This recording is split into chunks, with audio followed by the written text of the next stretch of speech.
All right, good evening, everyone.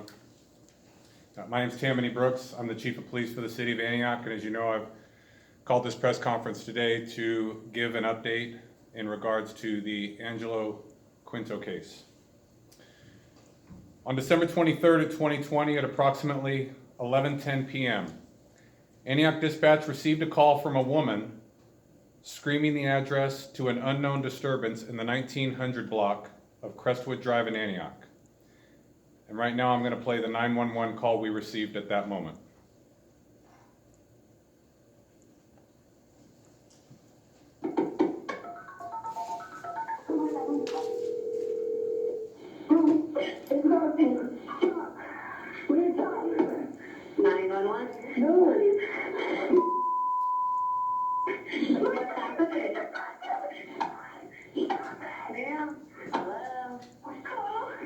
What is happening? I'm screaming.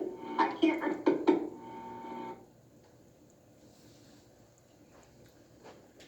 It was at that time that our dispatcher called the number back to get additional information. And here is that call. Hello?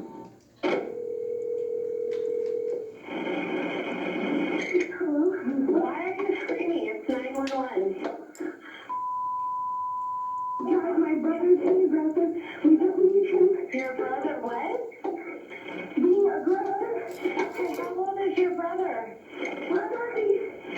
Okay, and what is he doing that's aggressive? It's hurting my mom, please. How is it hurting? Listen, I'm not driving there. How is he hurting your mom? He's restraining her. Okay, listen. I'm sending the police when someone else talks to me. Can you tell me your brother's name? What is your brother's name? Angelo Quinto. Angelo what?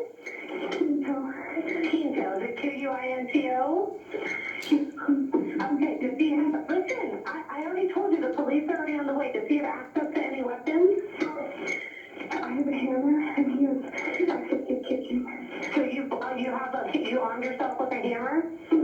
He's grabbing for it, so I took it. Okay, where's the hammer now? I'm holding it everywhere in the room, blocking the door, and he's doing her. Okay, does he have any other weapons in the room that he's out with his mom? Not immediately that I can think of.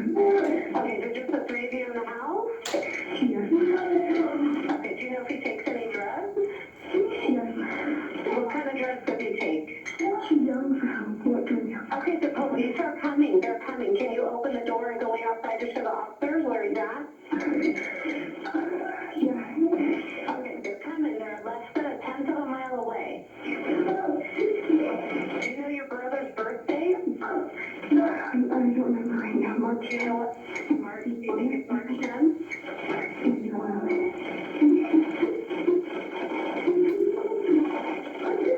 Did he used to drink something or take something tonight to make him like this? Or? I can't breathe.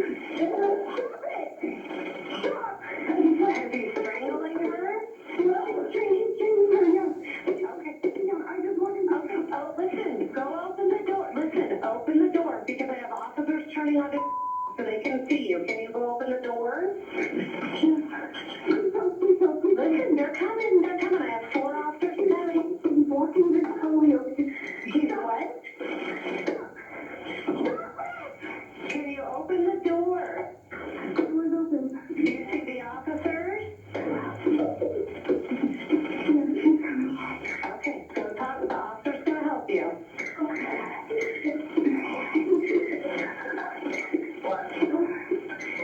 Thank you. Sorry. You're welcome. It's okay. It's okay. It happens. It's okay. Okay, are they with your mom and your brother? Yes. Okay. Okay. You're welcome. It's okay. Thanks.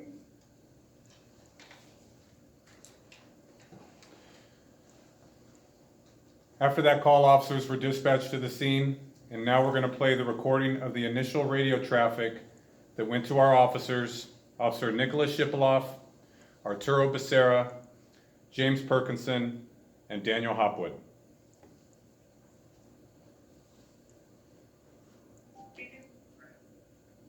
I'm gonna pray when you guys available, sir? Got it. Running an unknown problem. Alright, we have a female on the line just screaming the address and hung up. We're trying to call back to get further. G2Y2, they're telling us now that on call back that the brother is in his 30s and is aggressive, hurting their mom. Then Angelo Quinto. G2, do you have an opportunity to run them out? If RP's armed himself with a hammer, says that the mother took it away from the brother. RP saying that she can hear the brother inside hurting their mom. He is known to use drugs. Do you want to shut that up? Give me a perfect. They're saying now the mother is being strangled by the subject. She didn't have a date of birth since he was born in March. If the one I found is a match, he's 26 out of Berkeley. Y2, we're ready to no PRP. Y297 with ERP.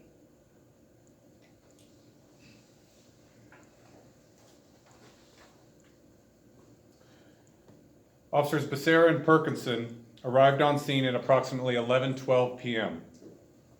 to find Angelo Quinto being actively restrained by his mother on a bedroom floor of the house. The officers requested Angelo's mother to get off of him so they could detain him in handcuffs. According to the results of a preliminary investigation, at one point during the handcuffing, an officer did briefly, for a few seconds, have a knee across the portion of Angelo's shoulder blade, which is a common control technique taught at California post-approved police academies for prone handcuffing. At no point did any officer use a knee or other body part to gain leverage or apply pressure to Angelo's head, neck, or throat, which is outside of our policy and training. One of the officers then repositioned to control Angelo's legs as his legs were actively thrashing around.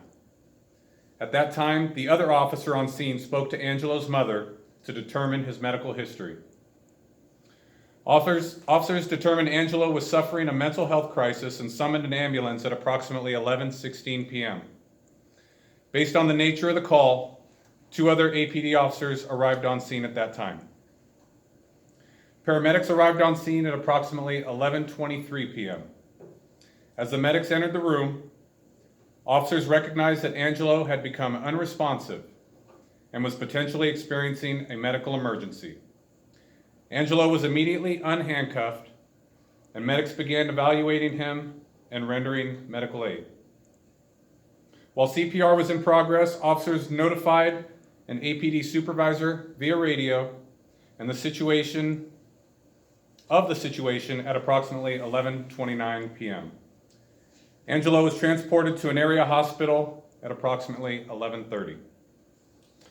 To ensure transparency, impartiality, and public confidence in the investigatory process, and out of an abundance of caution, the law enforcement involved fatal incident protocol investigation was initiated, whereby the Contra Costa County District Attorney's Office led an investigation into this incident.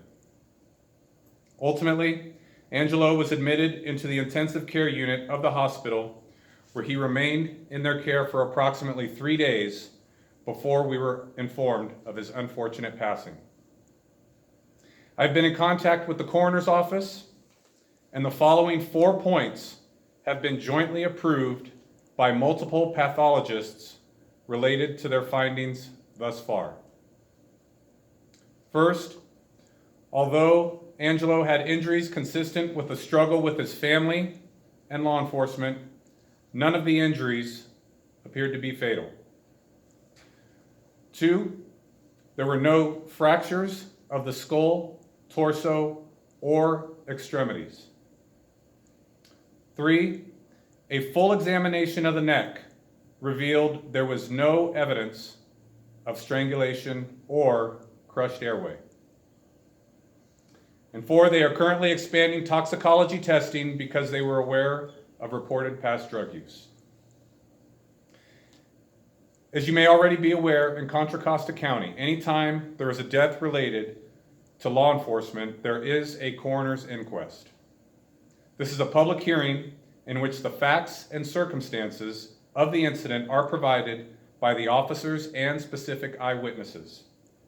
Additionally, this is the venue for the medical examiner to provide insight into the medical cause and manner of death. That hearing has yet to be scheduled. Additionally and separately, this case will also undergo an independent third-party administrative investigation to determine if there were any violation of departmental policies. And on behalf of myself and the men and women of the Antioch Police Department, I would like to express our deepest condolences to the Quinto family for their devastating loss. That is my statement. I have time for a few questions. Chief, have you been in touch, Jody Hernandez, have you been in touch with the family prior to this? Did you prepare them for this? Because obviously this is quite emotional, I'm sure, for them. No, they're represented by an attorney, and I have not been in contact with them. Is the DA conducting an investigation, and has the DA come up with any findings, and are your findings in alignment with what they've discovered? All investigations are still open. In the video that the family took at the house, the officers are mentioning administering Narcan. Was Narcan administered to Angelo? I don't know the answer to that. I gotta follow up. The toxicology reports or anything like that, there was drugs or no drugs in the systems, alcohol, anything come back? That will be part of the coroner's report, and when they have the final report, those answers will be given. And will I understand the family's waiting for the blood and urine samples to be released so they could do their own toxicology sample testing. Is there any word on what's the hang up of releasing the samples to the family? I don't have any answers to that. Chief, one last question Yes, sir. from me, from NBC Bay Area. What's your position at this point on officers in the future going forward now wearing the body cameras on and the vehicles on their uniforms? I'm a huge proponent of body-worn cameras. I have been for years. I'm excited that the City Council has asked us to bring forward a body camera proposal, and that will be brought forth in the next council meeting next week. Chief, the way the family describes it, that by the time the police got there, he was calm. He was, the mom says she was giving him a bear hug, and that, in their opinion, force was not needed. He was not, apparently you guys restrained him, and the family's saying, hey, this was just too much. At this point, he was already calm. They've also said that it would have been great if a mental health team or mental health professionals could have been called in. And I know you guys have gone through some training. Your thoughts on all of that? I would just refer back to the timeline that I gave you as well as the recording, but I'm not going to comment on the family's comments at this time. All right. One last one. Who did you say was doing the third-party investigation? Is that tied to the DA, or is that outside the police, the DA and everybody, or does that still have a connection? No, that'll be outside the police department and the district attorney's office. Is there a name of the organization or the? No, that's not public yet. And All right. Chief, just quickly, your thoughts on getting a mental health crisis team? I know that's one of the proposals the city has been looking at. I look forward to learning more about it, and I know that they've been successful in other areas, and any additional resources we have to help with people exhibiting signs of mental distress would be welcomed. Hey, T, at the last press conference you and the mayor had a disagreement on when the council was notified. Is there any records, emails, phone calls of when your staff reached out to the council? I can tell you that I spoke to the mayor on December 31st about this, but I believe there are additional records coming. What about your staff? I can only speak for myself right now. All right, thank you very much. Is there any more information on the killing on Tuesday of the officers involved in that?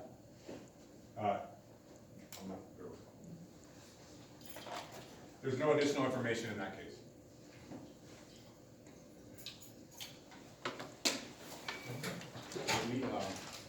Is it possible to replay the audio again?